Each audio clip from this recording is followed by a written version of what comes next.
Նոյան տապանում հյուրընկալել եմ տարածաշրջանային հարցերով փորձագետ Արմեն Պետրոսյանին, պարոն Պետրոսյան, շնորհակալ եմ հրավերն ընդունելու համար։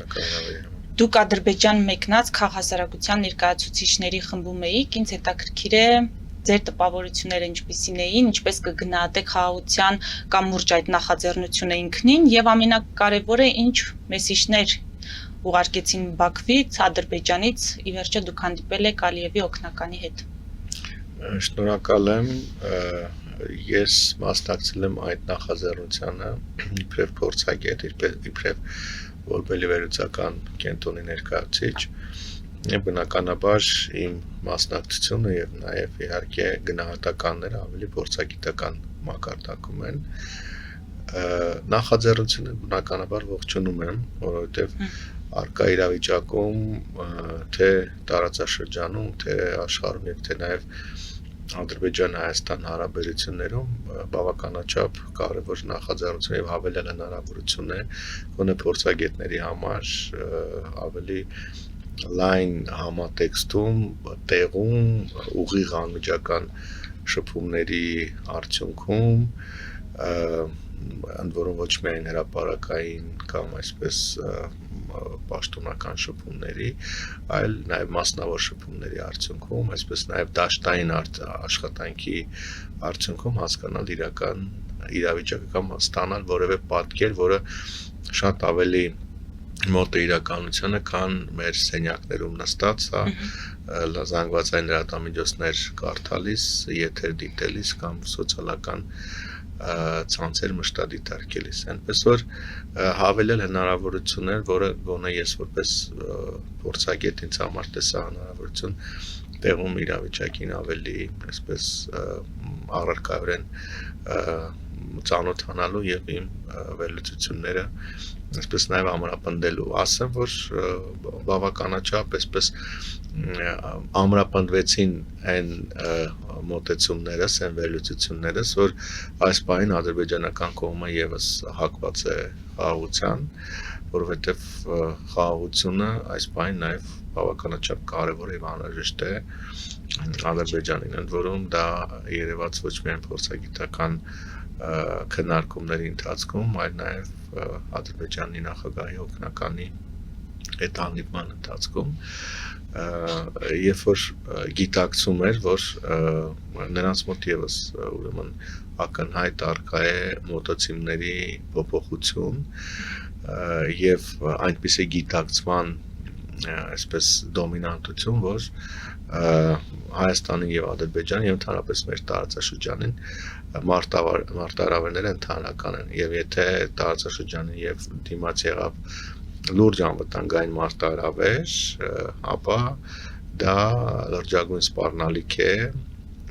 ոչ միայն առանձին երկրների դեմ,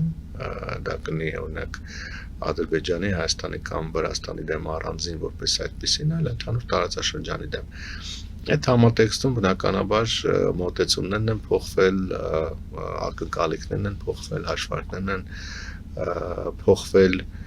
եւ դրանք ակնհայտ են։ Իհարկե խաղաղություն կառուցելը Ադրբեջանի հետ բավականաչափ բարդ է լինելու, ակնհայտ է, այսինքն իրենք փորձել են այս ճանապարհն էլ մաքսիմալ ուղղորդել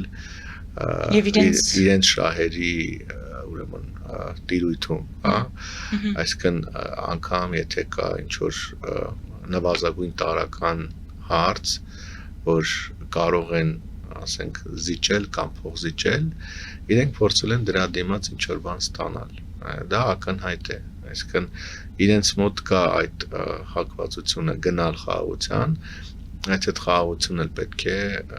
առավելագույնս լինի իրենց շահերի տիրույթում։ Հենց դա էի ուզում հարցնել, ինչու պետք է պատրաստական չլինեն գնալու խաղաղության, եթե իրենց պահանջները ըստ էության բավարարվում են։ Այդ մոտեցումները ինչու պետք է չփոխվեն։ Բնական է, որ կփոխվեն, ավելի կառուցողական կդիրքավորվեն, որովհետև տեսնում են, որ մենք իրենց պահանջները բավարարում ենք։ Որովհետև դա գալիս է այն իրավիճակից, որում հայտնվել է Հայաստանը, ընդհանրապես անցյալ 3 տասնամյակների ընթացքում Ադրբեջանի հետ Արցախի հիմնախնդրի պատճառով այս ձևավորված տարածաշրջանային միջավայրի հետևանքով Հայաստանի ձևավորած արտաքին, անվտանգային, տնտեսական հարաբերությունների կառուցվածքի առումով, այսինքն իրենք շատ լավ հասկանում որ Հայաստանը բավականաչափ խոցելի վիճակում է եւ բնականաբար փորձում են դա օգտագործելով առավելագույնս քաղել։ Ընդ որում դա ոչ միայն,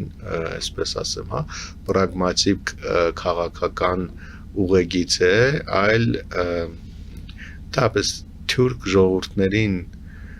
բնորոշ գիծ է, որտեղ նույն ուղեգիծը օրինակ մենք տեսնում ենք, ասենք Թուրքիայի վարած քաղաքականության արդյունքում, որում ոչ միայն Հայաստան է, այլև մյուս հարևաններ է։ Նույն ուղեգիծը մենք տեսնում ենք նաև Ադրբեջան-Վրաստան հարաբերություններում, թող այսպես երբեմն Հայաստանից շատ այսպես պարզ է պատկերը երևում, որտեվ գնահատում է որ վրացիների հետ կամ Վրաստանի հետ Ադրբեջանը այլ քաղաքականություն է վարում, բայց այդպես չէ իհարկե։ Ադրբեջանը ահռելի կախվածություն ունի Վրաստանից, նույն այդ ենթակառուցվածքային կարևորագույն ծրագրերը, որոնք իրականացում են նավթի վաճառքը, գազի վաճառքը, այդ տրանսպորտային կապուղիների հարցը, հա, այդ ամբողջը փաստացի չէր կարող լինել, եթե Վրաստանի հետ իրենք չունենային նման կարգի հարաբերություն, այսինքն չանային Վրաստանի համար իրենց կողմից այսպես նախընթաց քայլեր։ Վրաստան իրենց համար մեծ հաշվով բացառիկ կարևորության գործընկեր է եղել։ Եվ այս պարագան շատ հաճախ երբ որ համեմատություն են օրինակ տանում Հայաստանի հետ հարաբերությունները եւ Վրաստանի հետ հարաբերությունները, դրանք այդքան էլ ճիշտ չեն։ Արդյոք իրենք օգտվում են կրկնում այն իրավիճակից, որ ստեղծված է եղել, ինչպեսի շրջափակման մեջ ենք մենք եղել, մանավանդ հիմա էլ երբ որ Իրանի դեմ պատերազմ է ընթանում, մենք ունենք ընդամենը մեկ ճանապարհ աշխարհի հետ, մեկ երաշխավորված ճանապարհ, այս բան աշխարհի հետ, ուրեմն բնականon առևտրի կապերի եւ այլն։ Շատ նորմալ է որ իրենք էլ հասկանում են ամեն ինչը եւ փորձում են ամեն հնարավորը ստանալ ինչ որ ուրեմն հերթական բան պայմանավորվելու դիմաց եւ կարծում դա պրագմատիկ մոտեցում է։ Պարոն Պետրոսյան, ասացիք ոչ պաշտոնական շփումներ եք ունեցել, այսինքն ում հետ եք ունեցել ոչ հիմնականում փորձագետների հետ, ընդ որում այդ շփումների ընթացքում գործընկերներն ավելի բաց եւ անկեղծ են խոսում, որտեղ բարձ է նախ իրենց համակարգի պայմաններում հրապարակային կամ այսպես գործնական քննարկումների ընթացքում արդյոք ավելի զուսպ են լինում, հասկանալով որ ոչ միանշանակ կերպով կարող է հենց իրենց թեմի ներսում նաև գնահատվել տարբեր կարծիքներ, գնահատականներ եւ հետո էլ դրանք կարող են օգտագործվել հենց այդ կարծիքներն արտահայտողների դեմ, իսկ մասնավոր զրույցներում շատ ավելի անկեղծ են, շատ ավելի բաց, շատ ավելի նաև ինչու ոչ համարձակ իրենց գնահատականում եւ ասեմ որ այդ պատկերն ավելի նման շփումների ժամանակ պատկերն ավելի բարձր է, ընդ որում եթե նույն հարցի շուրջ նման տեսակետներ հայտնում են միաժամանակ մի քանի փորձագետներ, նշանակում է որ դա իրենց շրջանում ավելի այսպես ազդեցիկ մոտեցում է։ Նույն օրինակ տեսեք շատ երկարատև քննարկումներ ունեցել Իրանի հետ հարաբերությունների մասով, Իրանի դեմ պատերազմի հետևանքների մասով, Ռուսաստան-Ադրբեջան հարաբերությունների անգամ Ռուսաստան ներողություն Թուրքիա-Ադրբեջան հարաբերությունների մասով։ Եվ ասեմ որ մարդիկ արտահայտում են այնպիսի կարծիքներ, որոնք հաճախ ենթադրենք հրապարակային մակարդակում խուսափում են արտահայտել, բայց ամեն դեպքում եթե ամփոփեմ այդ բոլոր զրույցների ընդհանուր վերլուծությունը միանշանակ կարող եմ ասել որ օրինակ Իրանի դեմ տեղ ունեցող պատերազմը Ադրբեջանում բավականաչափ այսպես զգայուն թեմա է դարձել եւ շատ կարեւոր ընդ որում նաև իրենց այս բային արտաքին քաղաքական օրակարգի մասով եւ մի զգալի ծավալ իրենց արտաքին քաղաքական ջանքերի այս բային